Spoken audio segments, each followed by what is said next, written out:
판단보다 인내하는 다윗에 대한 말씀을 전하려고 합니다.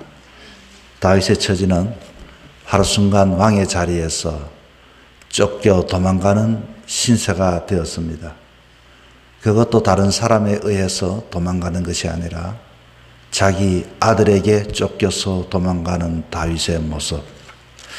정말로 다윗의 마음은 아프고 공고하였습니다. 그 어떻게 해서 올라갔던 그 자리였습니까? 그런데 한순간 모든 것들이 하루아침에 이와 같은 일들이 이루어졌고, 그것도 타인도 아닌 자기 아들에게 말입니다. 그렇게 무겁고 힘든 그 어려운 그 상황 속에서 이 다윗의 마음을 더 힘들고 아프게 했던 것이 또 있습니다. 그것은 바로 자기 옆에 있었던 그 사람들의 배반의 모습들이었습니다. 오늘 본문의 말씀은 16장 1절에 시바가 등장하지요. 시바는 여러분 누구신 줄 아시죠? 시바는 이 사울가의 재산을 관리하는 사람입니다. 다시 말하면 사울가가 무너지고 다윗이 세워졌을 때 이 다윗의 친구였던 사울의 아들인 요나단의 아들, 찔뚝발이 아들, 그 아들을 돌봤던 사람이 바로 시바였습니다. 그런데 이 시바가 지금 도망가는 다윗을 돕는 척 하지요. 왜 도와줄까요? 오늘 어떻게 돕는가 봤더니 1절에 이렇게 돕습니다. 다윗이 마루턱을 조금 지나서 머비보셋의 종 시바가 안장 지운 두 나귀의 떡 200개와 건포도 100송이와 여름과일 100개와 포도주 한 가죽 부대를 싣고 다윗을 맞는지라. 참 고맙지 아니할 수밖에 없습니다. 도망가는데 음식물을 제공해주고, 그리고 여름과일 100개와 포도주 한 부대를 싣고 또 이래서 다윗을 맞아주니까 왕이 시바에게 묻습니다. 2절에 봤더니 이게 무슨 뜻이냐? 라고 물었더니 이 떡과 과일은 청년들을 먹이면 됩니다. 하고서 이렇게 제공을 합니다. 그런데 이 시바는 꿍꿍이 속에 있었던 것입니다. 도망가는 이 다윗을 보면서 지금 예루살렘에 남아있는 사울가에 자기가 모셨던 쩔뚝발이 무비보셋의 그 재산을 자기가 관리를 했는데, 자기의 모셨던 그 무비보셋에 대하여 나쁜 말을 이야기합니다. 그 내용이 3절에 나오지요. 왕이 이르되 내 주인 아들이 어디 있느냐 하니 시바가 왕께 아뢰되 예루살렘에 있는데 그가 말하기를 이스라엘 족속이 오늘 내 아버지의 나라를 내게 돌리리라 하나이다 하는지라. 지금 이 이스라엘의 나라, 이 재산뿐만 아니라 모든 나라를 하나님께서 우리한테 다 돌렸다, 지금 이렇게 말한다고 전해주었습니다. 시바가. 다윗이 얼마나 괘씸하겠습니까? 다 한 사람도 남김없이 죽여야 하는데, 그래도 친구의 아들인 머비보셋 쩔뚝발이를 그렇게 그를 보호해 주었고 그랬는데, 지금 이 머비보셋의 생각이 그렇다는 것을 알며 도망하는 다윗의 마음에 나쁜 정보를 심어주었습니다. 그랬더니 다윗이 뭐라고 합니까? 시바에게 그래, 이제부터는 그 머비보셋의 재산도 너 것이다, 이렇게 말로 넘겨줘 버렸습니다.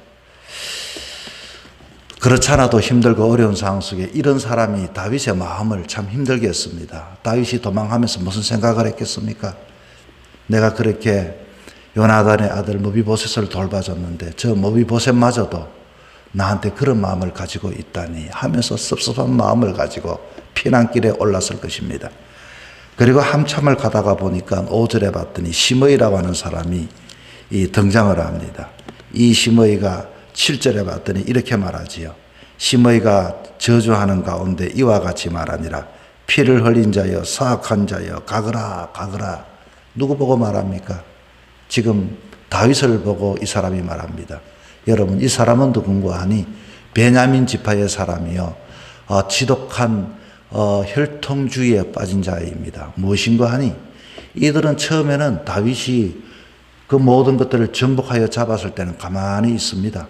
그런데 그 마음에는 베냐민 지파가 누군가 하니 옛날에 사울가의 그 밑에 있던 사울이 베냐민 지파입니다.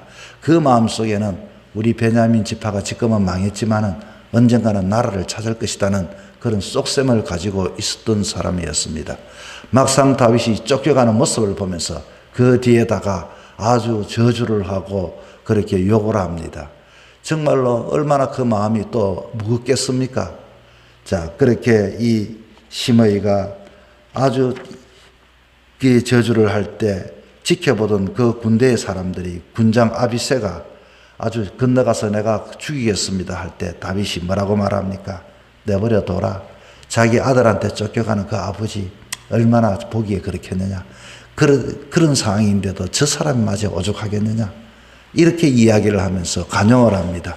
간용을 하면서 12절에 봤더니 이렇게 이야기하죠. 혹시 여호와께서 나의 원통함을 감찰하시니 하시리니 오늘 그 저주 때문에 여호와께서 선으로 내게 갚아주시리라. 지금 무거운 발걸음을 가지고 쫓겨가는 다윗은 모든 사람이 한 사람 한 사람 캡처가 되어지는 그 사람마다 다윗에 대하여 다 안 좋은 감정을 가지고 접근을 하고 욕을 하고 그렇게 합니다.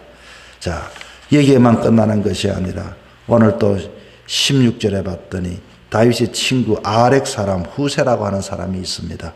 16절 제가 읽습니다. 다윗의 친구 아렉 사람 후세가 압살롬에게 나아갈 때 그에게 말하기를 왕이여 만세 왕이여 만세하니. 그랬더니 참 이 모습을 보면서 이 압살롬이 뭐라고 이야기합니까? 19절에 이렇게 말하지요. 또 내가 이제 누구를 섬기리? 그렇게 너는 너의 친구는 어디 두고 다 갔는데 너는 여기 뭐 하느냐고 그러고 물었을 때 19절에 그렇게 후세가 대답을 합니다. 내가 이제 누구를 섬기리까? 그의 아들이 아니니까 내가 전에 왕의 아버지를 섬긴 것 같이 왕을 섬기리이다. 야, 이 장면을 지금 다윗이 소문을 듣고 있다 그 말입니다. 또 이 이야기를 들으면서 자기의 친구가 그렇다는 이야기를 들으면서 얼마나 마음이 힘들고 아프겠습니까? 그리고 그뿐만 아니라 21절에 봤더니 아히도벨이 나옵니다. 이 아히도벨이 어떤 괴락을 꾸미는 거 하니 압살롬 왕에게 나아가서 이렇게 말합니다. 21절입니다. 왕의 아버지가 남겨두어 왕궁을 지켜야 한 후궁들과 동침하소서. 또 이런 제안을 합니다. 또 이 소리를 듣게 되어집니다. 자, 여러분, 지금 이 다윗의 피난길, 그렇잖아도 참 힘들고 어려운 피난길인데 주변의 모든 사람들이 예전에는 참 친했던 사람들이 함께 했던 사람들이 이렇게 한순간 사람들이 다 바뀌어졌습니다. 이렇게 심의가 욕을 하고 시바가 잘못된 자기 주인의 재산을 뺏기 위해서 대접을 하면서 그렇게 다윗에게 지나고 보니까 그 사람이 나한테 거짓말을 했구나 하는 말을 듣게 되고 아히도벨이 그렇고 후세가 그렇고 사람들이 자기를 돕고 힘을 주는 사람이 아니라 진을 빼고 힘들게 하고 마음을 아프게 하는 사람들이 그 주변에 지금 있다 그 말인 것입니다. 여러분, 오늘 이 본문을 읽으면서 우리는 어떤 영적인 교훈을 얻게 되어지는 것입니까?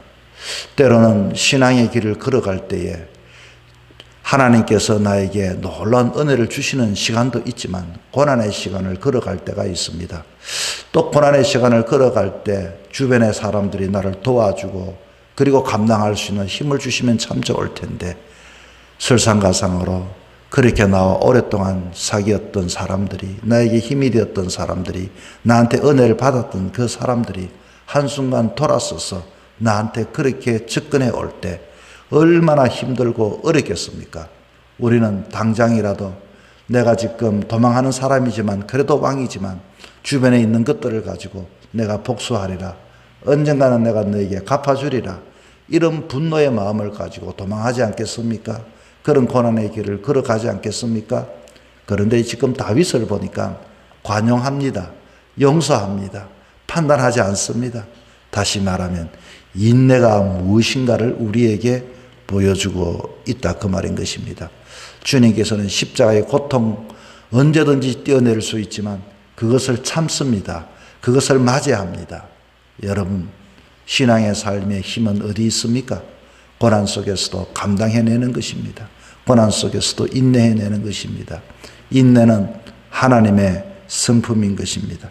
인내에는 하나님의 약속이 있는 놀라운 축복의 덕목이 되는 것입니다.